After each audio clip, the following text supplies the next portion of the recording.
Bien, hermanos, como siempre es una bendición compartir la palabra con vosotros y seguimos en nuestro estudio acerca del libro del Apocalipsis, el libro de la Revelación, y hoy vamos a meditar en la carta a la iglesia en Tiatira.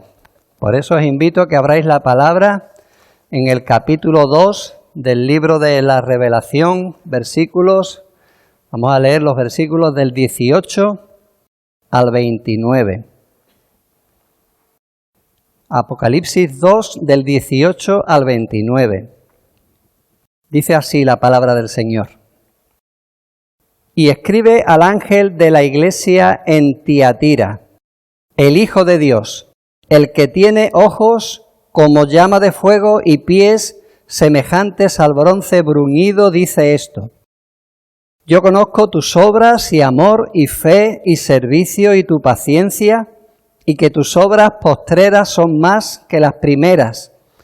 Pero tengo unas pocas cosas contra ti, que toleras que esa mujer Jezabel, que se dice profetisa, enseñe y seduzca a mis siervos a fornicar y a comer cosas sacrificadas a los ídolos. Y le he dado tiempo para que se arrepienta, pero no quiere arrepentirse de su fornicación. He aquí yo la arrojo en cama y en gran tribulación a los que con ella adulteran, si no se arrepienten de las obras de ella. Y a sus hijos heriré de muerte, y todas las iglesias sabrán que yo soy el que escudriña la mente y el corazón, y os daré a cada uno según vuestras obras. Pero a vosotros y a los demás que están en Tiatira, y a cuantos no tienen esa doctrina y no han conocido lo que ellos llaman las profundidades de Satanás, yo os digo, no os impondré otra carga, pero lo que tenéis retenedlo hasta que yo venga. Al que venciere y guardare mis obras hasta el fin, yo le daré autoridad sobre las naciones, y las regirá con vara de hierro y serán quebradas como vaso de alfarero, como yo también la he recibido de mi Padre. Y le daré la estrella de la mañana. El que tiene oído, oiga lo que el Espíritu dice a las iglesias. Hasta aquí la palabra del Señor, y le vamos a pedir que Él la bendiga a cada uno de nuestros corazones. Bendito Padre Santo, te rogamos, Señor, que por medio de tu palabra tú nos hables a cada uno, Señor.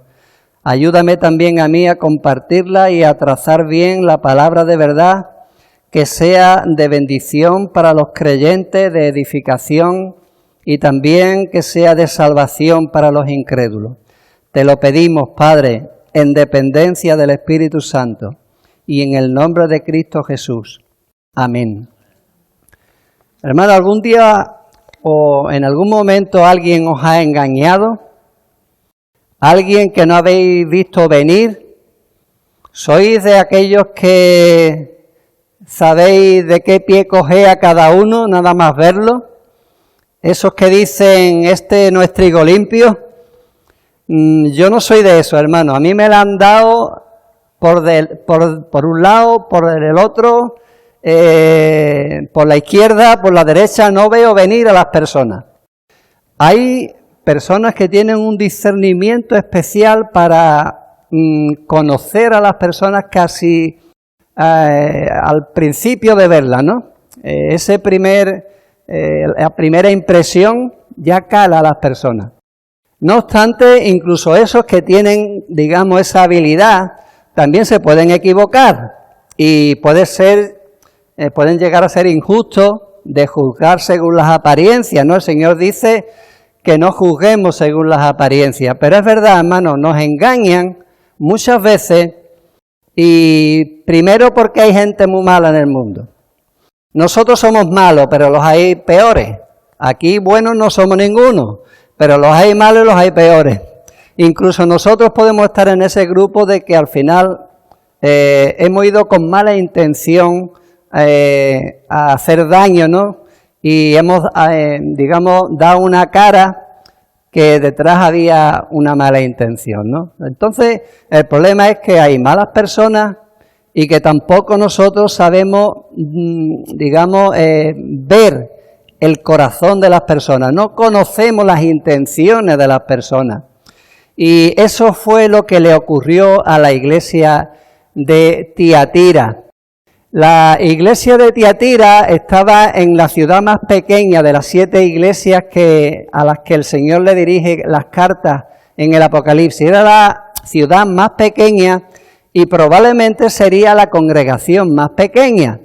Pero todos sabemos lo que ocurre en los pueblos pequeños, que todos se conocen, que todo se sabe y que sobre todo las malas noticias vuelan. Las buenas no tanto, pero cuando hay un problema, cuando hay un pecado, cuando hay divisiones, cuando hay problemas, en la iglesia también, esa noticia vuela como la pólvora. Y eso es lo que ocurrió allí. Era la ciudad más pequeña, probablemente la iglesia más pequeña, pero es a la iglesia a la que el Señor le dedica la carta más larga. Sus valores no son como los nuestros, Él valora a las iglesias pequeñas también. Y es a la iglesia que le dirige la carta más larga de las 7. Tiatira se sabe muy poco de la ciudad. Sabemos solamente que de allí era Lidia, que se convirtió en la ciudad de Filipos a consecuencia de la predicación de Pablo. El Espíritu le abrió su corazón para que estuviese atenta a las Escrituras. Ella era vendedora de púrpura y estaba allí pues comerciando con su producto. Allí en Filipos se convirtió al Señor y bueno, no se sabe, ¿no? Pero puede ser que ella volviera a Tiatira, su ciudad. Era una ciudad de comerciantes, de artesanos, y allí pues comenzara la obra, ¿no? No sabemos cómo comenzó la obra en Tiatira, sí conocemos a una de las personas naturales de allí, que era Lidia. Así que es a esta iglesia a la que el Señor le dirige este mensaje. Y como hace con todas las iglesias, Él se presenta de acuerdo a aquello que ya Él describe en el capítulo 1. En el capítulo 1 se describe a Jesús como aquel que tiene llamas de fuego y sus pies son semejantes al bronce bruñido. Bueno, pues aquí en el versículo 18 vuelve a decir lo mismo y escribe al ángel de la iglesia en Tiatira, el Hijo de Dios, el que tiene ojos como llama de fuego y pies semejantes al bronce bruñido.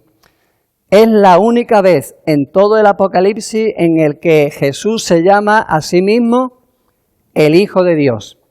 De hecho, en los evangelios Él se llama a sí mismo siempre el Hijo del Hombre. Pero aquí Él dice que es el Hijo de Dios, el que tiene ojos como llama de fuego. Son títulos mesiánicos, hermano. El Hijo de Dios, el Hijo del Hombre, se refiere al Mesías, al Cristo, y dice de sí mismo que Él tiene ojos como llamas de fuego. Él no es como nosotros. Él sí conoce a las personas.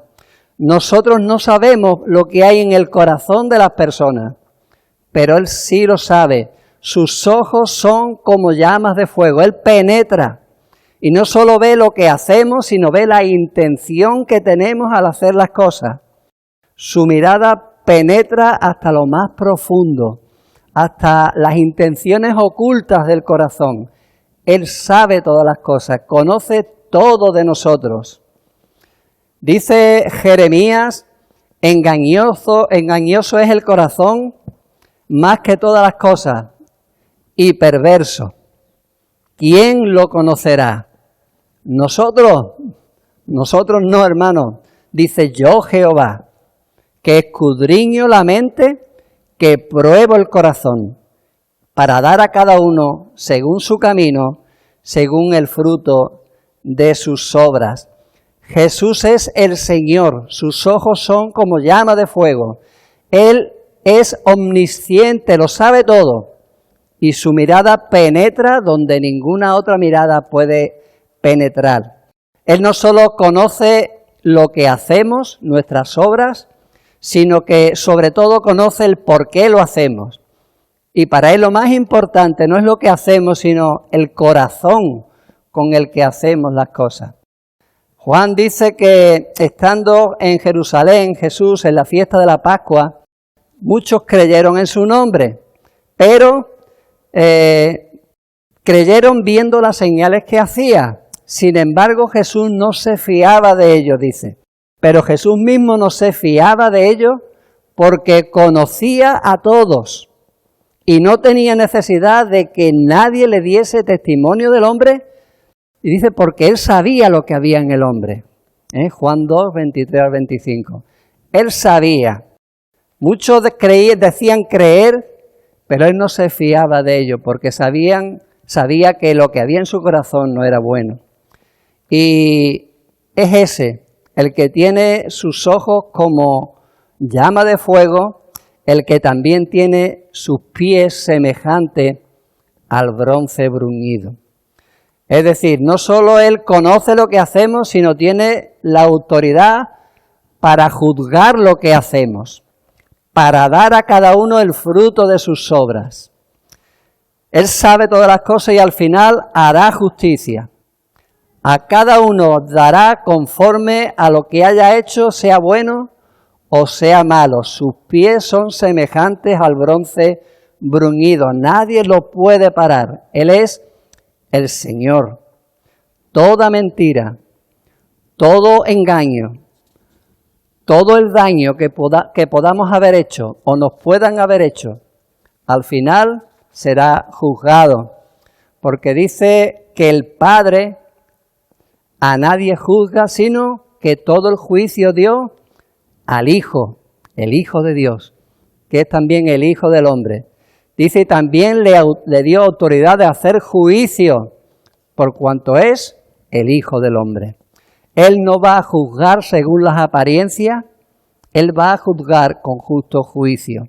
Nadie lo puede engañar. Es más, Él va a juzgar a aquellos que han engañado y han hecho daño a la iglesia, a su pueblo, a cada uno de sus hijos.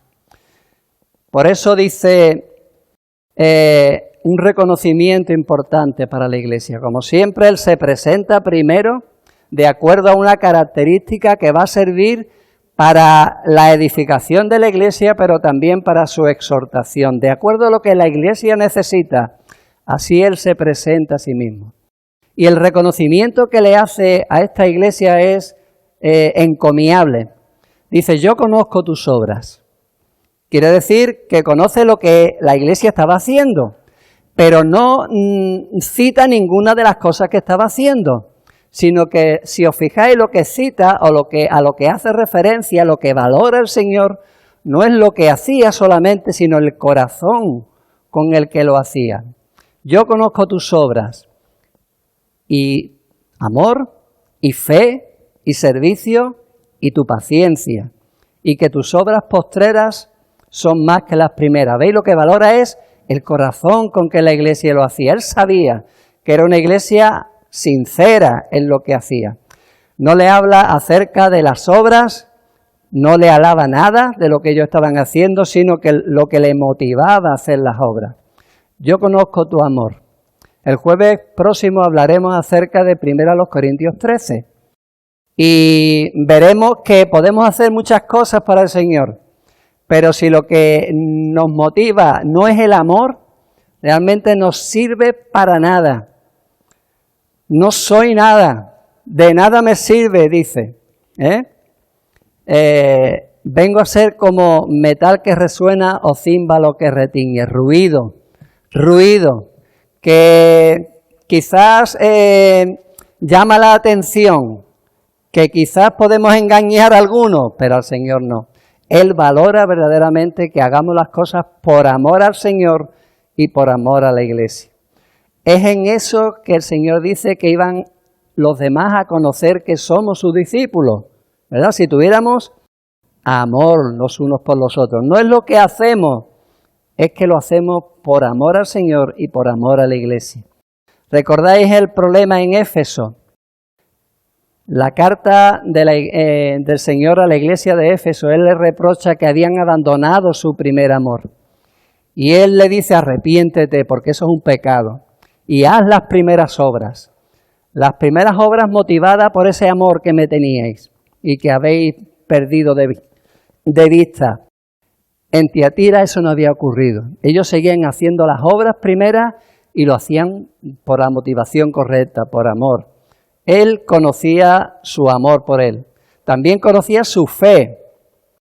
Yo conozco tu fe, tu fidelidad, tal y como te comprometiste conmigo al principio. Cuando nos convertimos al Señor, no solamente recibimos la salvación, sino que nos comprometemos con Él de por vida. Y los avatares de la vida a veces nos pueden hacer olvidar ese compromiso con el Señor. Él dice, cumple lo que promete. No hagas promesas al Señor si no las vas a cumplir, pero lo que el Señor quiere no es que no hagas promesas, sino que prometas y cumplas. Ellos estaban haciéndolo. Ellos estaban poniendo ese compromiso de amor por la obra de Dios en práctica. Y eso le llevaba también a servir. Yo conozco tu servicio. Servían al Señor. Se servían los unos a los otros. No buscaban su propio bien, sino el de los demás. El servicio, hermano, no es otra cosa que el amor puesto en práctica. Cuando tú amas al Señor, pues eso te debe llevar a servir al Señor, servirle en su obra, servir a los hermanos. Y también le alaba su paciencia, tu paciencia. Aquí la paciencia tiene que ver con la perseverancia, la constancia en medio de los problemas. Y estaban en problemas, como luego veremos, hermanos. Allí había un problema gordo de división, de malestar por la falsa doctrina. Había dolor en los hermanos fieles, viendo como otros estaban siendo una mala influencia en la iglesia. Sin embargo, ellos perseveraban. Hermano, cuando haya problemas en las iglesias, en nuestra iglesia, debemos permanecer fieles. Quizás doliéndonos en el alma lo que está ocurriendo, pero siendo la solución. Evidentemente nunca siendo el problema, pero sí la solución. Perseverar. Eso te va a ayudar a ti, pero sobre todo va a ayudar a los demás hermanos a seguir adelante, viendo lo que tú estás haciendo. Yo conozco tu paciencia, tu constancia en medio de las tribulaciones. Además del problema en la iglesia, había problemas de persecución también allí, como en todas las iglesias de aquella época. Y algo, hermano, que es dificilísimo. Yo conozco que tus obras postreras son más que las primeras. Has dejado tu primer amor, haz las primeras obras. ¿Recordáis Éfeso? Aquí es al revés, hermano. Las obras últimas eran más que las primeras. ¿Diríamos eso nosotros de nuestra iglesia? ¿Diríamos eso nosotros de nuestra vida? Que nuestras obras postreras, no se olvidéis de lo que deberán motivar esas obras, y nuestras obras postreras, ese amor, esa fe, ese servicio, ese compromiso es más ahora que cuando nos convertimos, que cuando se fundó la iglesia. Hermano, esto es muy difícil. Es muy bonito poner en el anillo ese, que antes había un anuncio, ¿no?, que decía, ahora que se ha celebrado San Valentín, yo te amo más que ayer y menos que mañana. Bueno, eso es muy fácil ponerlo en el anillito, pero vivir 45 años como yo voy a cumplir con mi esposa, diciendo después de 45 años yo te amo más que ayer y menos que mañana, que es verdad, hermano. Mi mujer se ha ido porque le ha entrado algo en el ojo, pero si estuviera aquí, yo le diría eso. Yo la amo más que ayer, pero menos que mañana. ¿Por qué? Porque el amor debe ser así, hermanos. El amor debe crecer. Y el amor al Señor, pues también. Ellos tenían ese elogio de parte del Señor. Sus obras de amor eran más que las primeras. Habían crecido en el amor al Señor en su fe, en su servicio, en su compromiso. Sin embargo, no todo eran cosas buenas en la iglesia. Como en ninguna iglesia, hermano, como dice Mari Medina, en todo sitio, ¿cómo es, Mari? Se cuecen habas. Aquí también. Vamos a ver las habas de Tiatira. Pero tengo unas pocas cosas contra ti, que toleras esa mujer Jezabel, que se dice profetiza y enseña y seduzca, que se dice profetiza, enseña y seduzca a mis siervos a fornicar y a comer cosas sacrificadas a los ídolos, y le he dado tiempo para que se arrepienta, pero no quiere arrepentirse de su fornicación. El Señor tenía unas pocas cosas contra Tiatira, contra la iglesia de Tiatira, pero no eran poca cosa. Era muy importante, era algo muy serio, muy grave. Habían permitido que una mujer que se llamaba profetisa enseñara falsa doctrina en la iglesia, sedujera a algunos con su elocuencia,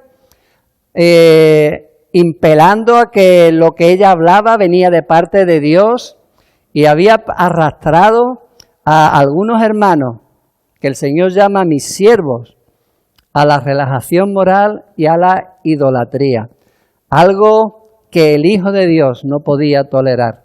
Ellos lo estaban tolerando en la iglesia. El Hijo de Dios no podía tolerar eso. ¿Quién era esta mujer Jezabel?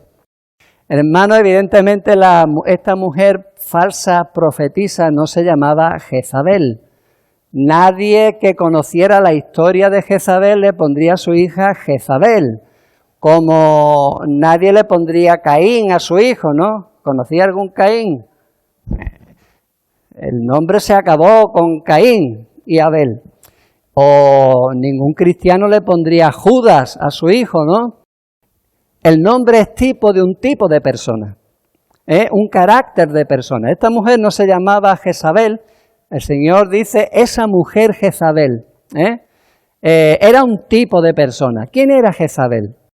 Jezabel era la esposa de Acab, el rey más malo de la historia de Israel, y hubo muchos reyes malos, y que se casó con la mujer más mala de la Biblia. Así que se juntó, como se dice, las hambres con las ganas de comer. Esta mujer fue un auténtico suplicio para los verdaderos profetas en Israel. Ella estuvo persiguiendo y matando a los profetas, se enfrentó con Elías, y Elías también se enfrentó con los falsos profetas, ¿recordáis? Al final esa mujer sedujo al pueblo de Dios para que, digamos, compatibilizaran el culto a Jehová con el culto a otros dioses.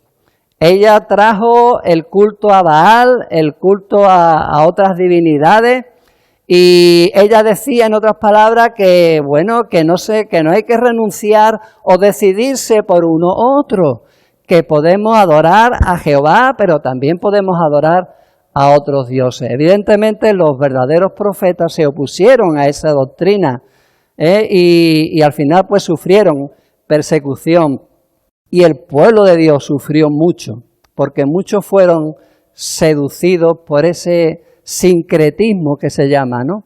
De que puedes tener las dos cosas. Pero hermano, el Señor es claro. No podéis servir a dos señores. El que no es conmigo es contra mí. Quizá, como era una ciudad pequeña, el hecho de identificarse como cristiano, el hecho de no participar en los cultos paganos, pues impedía que quizás pudieran comerciar. Recuerdan que los artesanos estaban, digamos, agrupados en gremios, en cofradías, y, digamos, el oficio estaba muy unido con la adoración a los dioses, ¿no? Así que si te desmarcaban de la cofradía o de ese gremio, pues también te ponían problemas a la hora de comerciar, ¿no? Y bueno, esta mujer seguramente enseñó de que, bueno, que no hacía falta Al final los ídolos no son nada. Lo hemos visto en 1 Corintios. Era algo muy común en aquel entonces. Y en la actualidad también, hermano. Porque a veces podemos querer tener las dos cosas. El que no es conmigo es contra mí. No se puede. Esa mujer Jezabel debía haber sido identificada a tiempo. No se le debía de haber dado la posibilidad de enseñar. Deberían haber probado el Espíritu, si venía de Dios o no, como dice Juan en su primera carta. Amados, no creáis a todo espíritu, sino probad a los espíritus si son de Dios, porque muchos profetas han salido por el mundo. Y el problema no es que no hicieron nada, probablemente esta mujer fue puesta en disciplina, porque fijaros cómo dice el Señor, yo le he dado tiempo para que se arrepienta. ¿En cómo le da el Señor tiempo para que se arrepienta? No lo dice, pero puede ser que la Iglesia haya disciplinado a esta mujer, pero quizás tardaron tiempo en tomar una decisión respecto a ella, viendo que no se arrepentía. Y mientras tanto, ella estaba haciendo mucho daño en la congregación. Las personas, hermanos, somos diferentes unos de otros, pero al final es sota, caballo y rey. Yo diría sota, caballo. Hay buenas personas y hay malas personas. Ninguno somos buenos, pero hay personas con buenas intenciones y personas que lo que tienen son intenciones malas, ¿no? Y debemos aprender lo que ya ocurrió en el pasado. Aquellos que ya tenemos unos años que hemos vivido experiencias en la iglesia, con personas, deberíamos de aprender de lo que ya pasó e identificar a un tipo de persona con las consecuencias de lo que va a pasar. No se trata, hermano, de no fiarte, sino de no confiarte. No hay nada nuevo debajo del sol.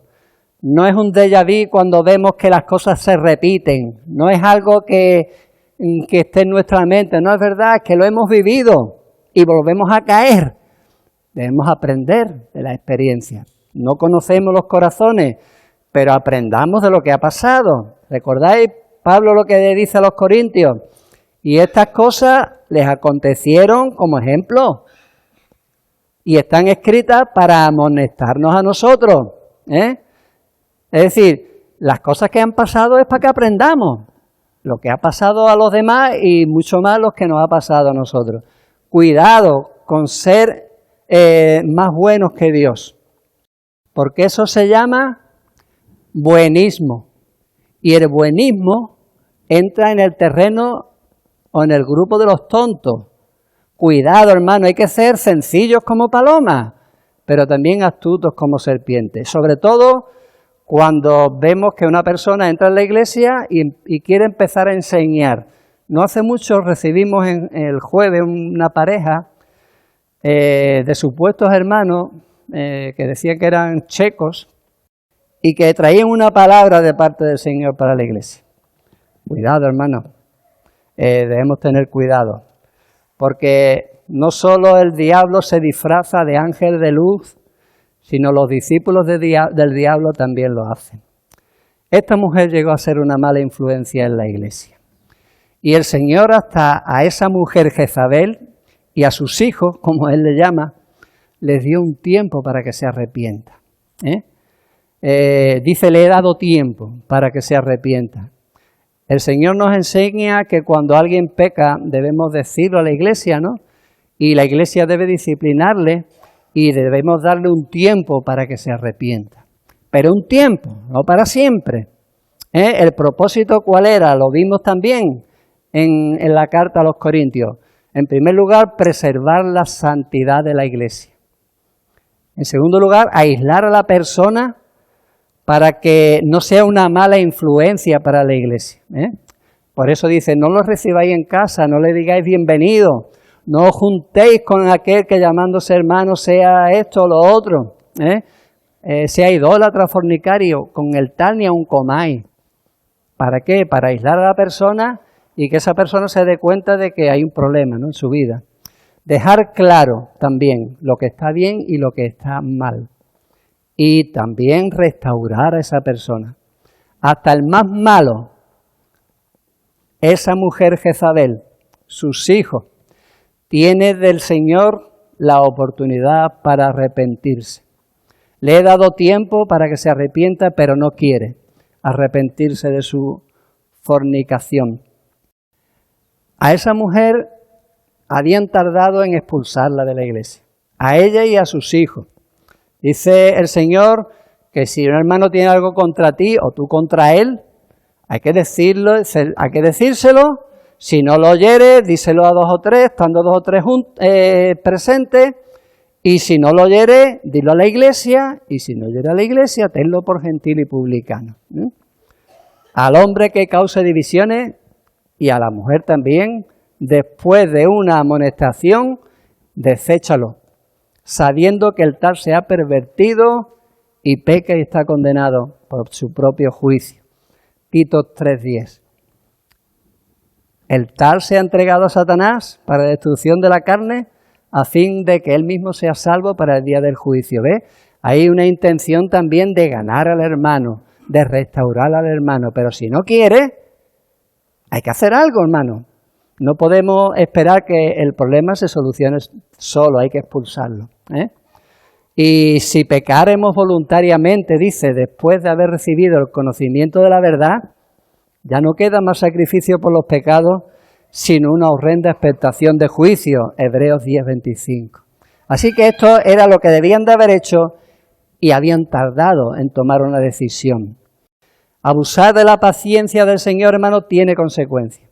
Ya he dicho en otra ocasión que el problema de creer que la paciencia de Dios es infinita es que primero es equivocado, no es verdad.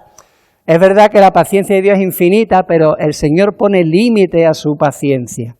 Y a veces pensamos que podemos abusar de la paciencia de Dios. Yo le he dado tiempo para que se arrepienta y no quiere.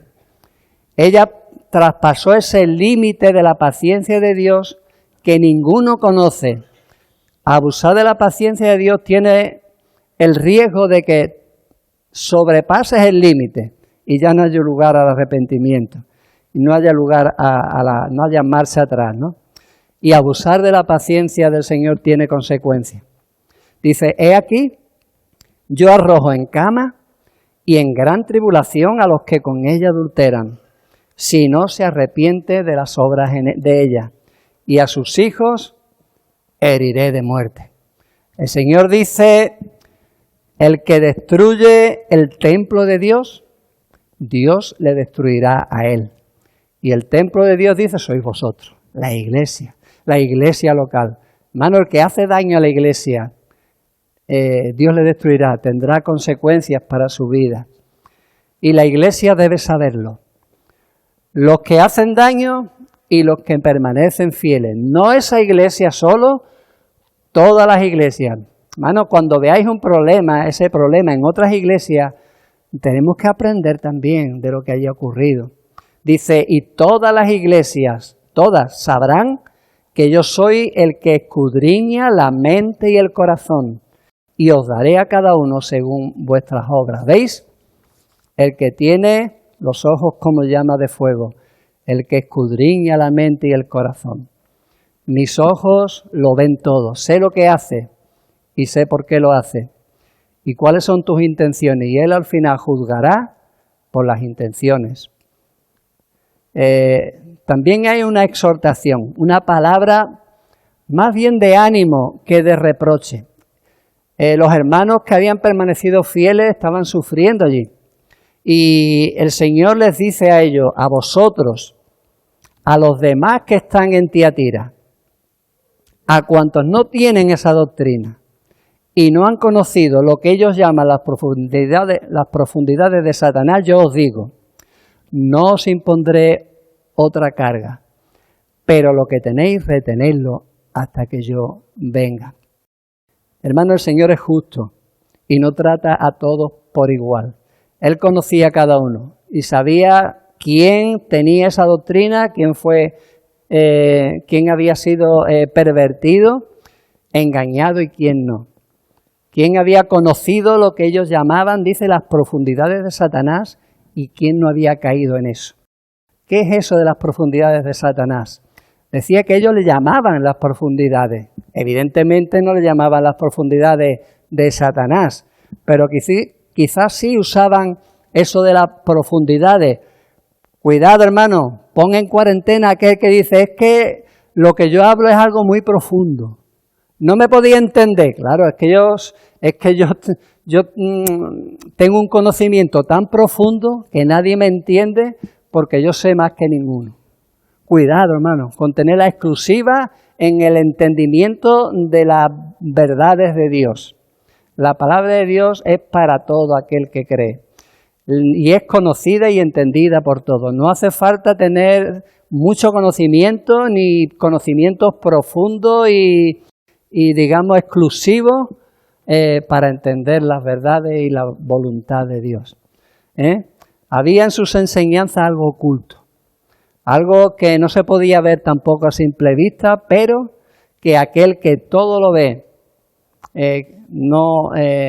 aquel que todo lo ve no le pasó desapercibido, ¿no? Este mensaje no venía de Dios, venía de Satanás. Y Satanás está en medio de todo esto, ¿veis? ¿Recordáis? Esmirna, la sinagoga de Satanás. Pérgamo, donde mora Satanás. Pero todavía estaba fuera de la iglesia, ¿verdad? Ahora aquí dice, las profundidades de Satanás están en la iglesia. Cuidado, que se ha colado Satanás en la iglesia. Cuidado. No os pondré otra carga. Ya tenéis bastante con perseverar en medio de ese problema. Pero lo que tenéis, retenedlo hasta que yo venga. Que retuvieran la sana doctrina y ese corazón sincero, que no desmayaran por las dificultades. Esa fe, ese amor, ese servicio, esa perseverancia. ¿Hasta cuándo? Hasta que Él venga.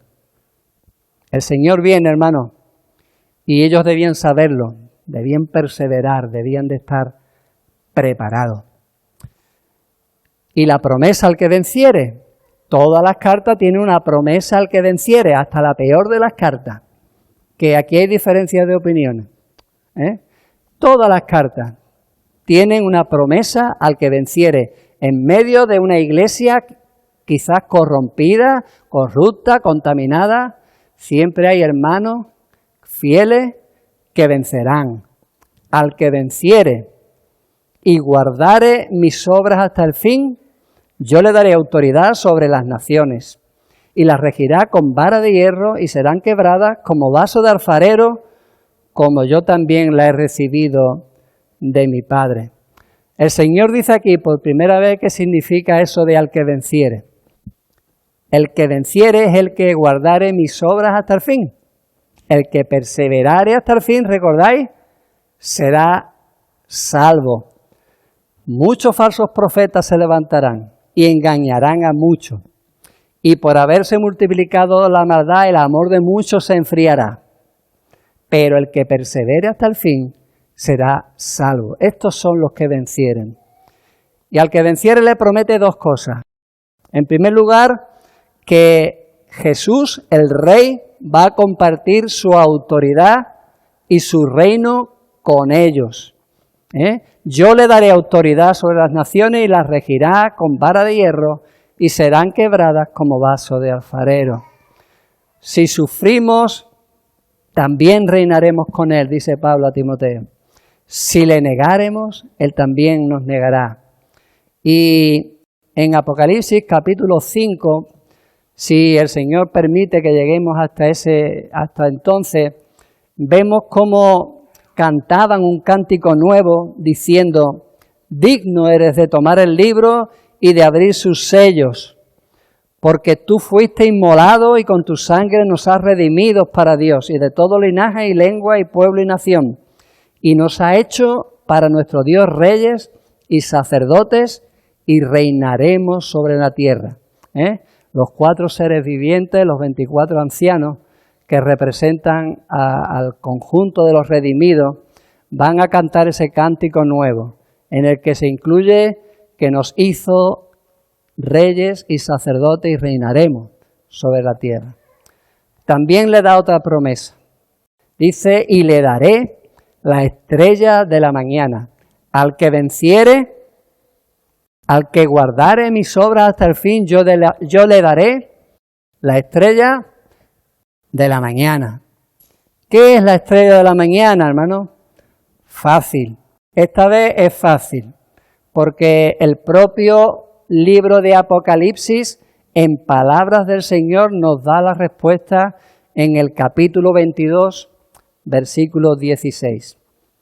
Yo, Jesús, soy la raíz y el linaje de David, la estrella resplandeciente de la mañana.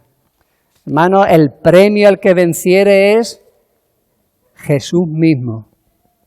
No puede ser un premio mayor y más valioso, hermano. Cristo es el premio para el que venciere.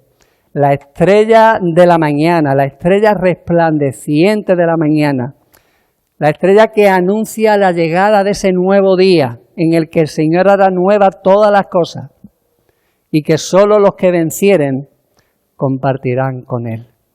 Ese es el mensaje a la iglesia de Tiatira, pero también es un mensaje para todas las iglesias y para cada uno de nosotros.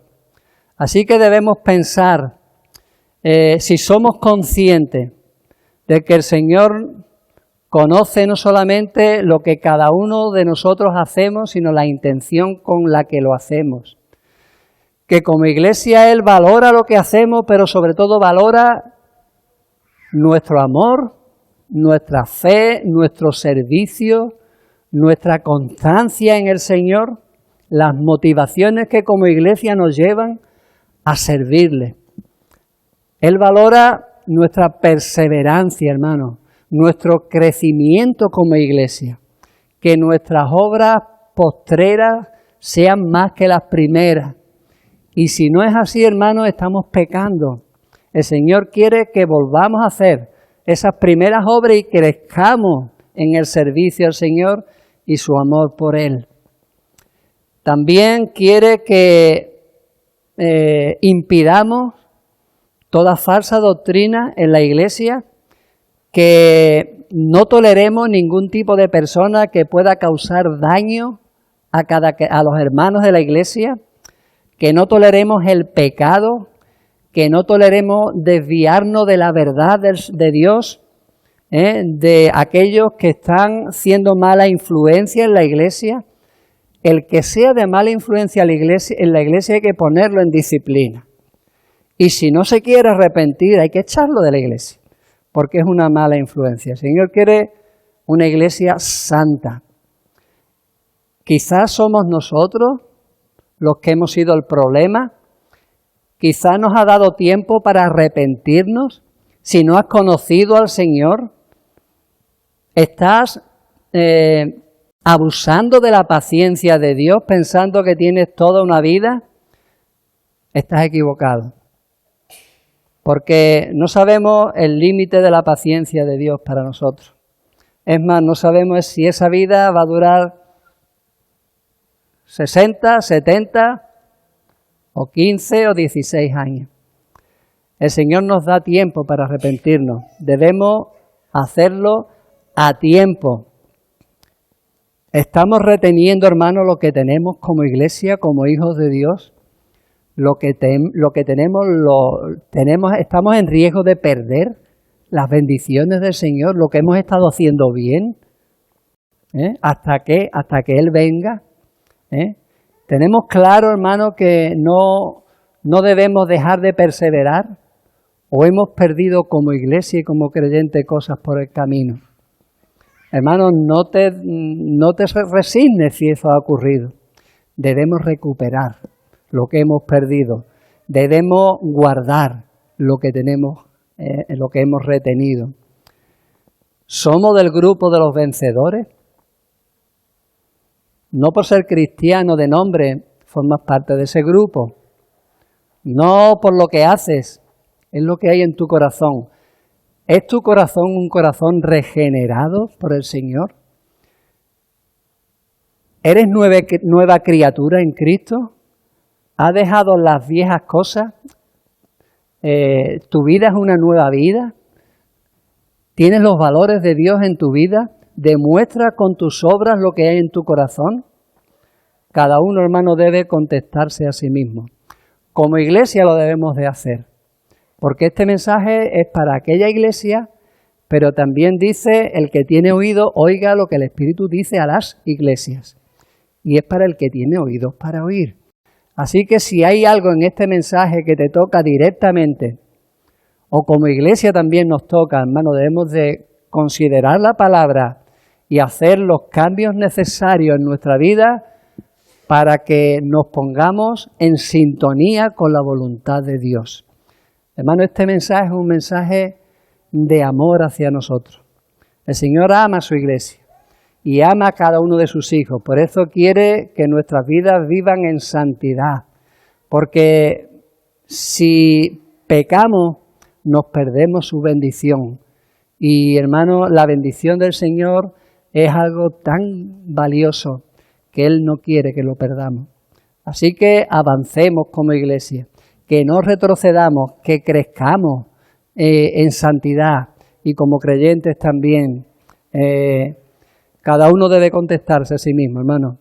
Y al Señor le debemos pedir perdón si en algo le hemos fallado. Y también a la iglesia si hemos hecho daño a la iglesia. Y seguir adelante.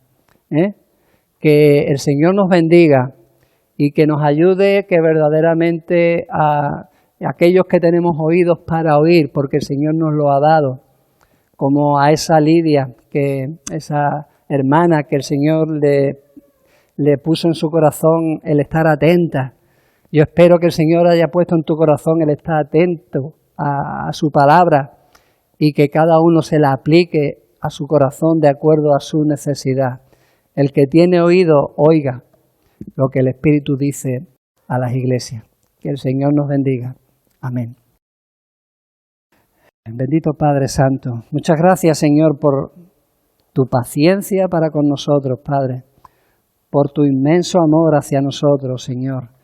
Porque tú, a pesar de nuestras imperfecciones, tú estás haciendo tu obra en medio de tu iglesia y dentro de cada uno de nosotros, Señor, para presentártela a ti mismo como esa iglesia gloriosa, sin mancha, sin arruga, ni cosa semejante, una iglesia santa. Pero, Padre, hasta que eso ocurra, Señor, en ese cielo nuevo y tierra nueva donde mora la justicia y donde seremos perfectos, ayúdanos, Señor, a vivir en santidad. Ayúdanos, Señor, a identificar a todo aquel que pretenda hacer daño a la iglesia. Ayúdanos, Señor, a quitar de nosotros toda falsa doctrina, toda cosa, Señor, que vaya en contra de tu palabra, a discernir los espíritus si son de ti o no, Señor, a escudriñar las Escrituras, entenderlas y comprenderlas y comparar lo que nos enseñan con lo que está escrito, Padre. Queremos vivir en santidad, Señor. Queremos, Padre, recibir tus bendiciones como iglesia y como creyentes, Señor. Ayúdanos, Padre. Límpianos, Señor. Te pedimos perdón por todo aquello en lo que te fallamos, Padre. Ayúdanos como iglesia también, Señor, a crecer en amor, en fe, en servicio, en perseverancia, que no perdamos nada de lo que tenemos, Señor, que lo retengamos y también, Señor, que tú estés también orgulloso de nosotros, Señor, y que nos alabes por lo mismo que alabas a esta iglesia. Y, Señor, si en algún momento te hemos fallado, que nos ayude, Padre, también a arrepentirnos y seguir adelante, Señor, sabiendo que contamos con tu perdón y tu misericordia. Te lo pedimos, Señor, en el nombre de Cristo. Amén.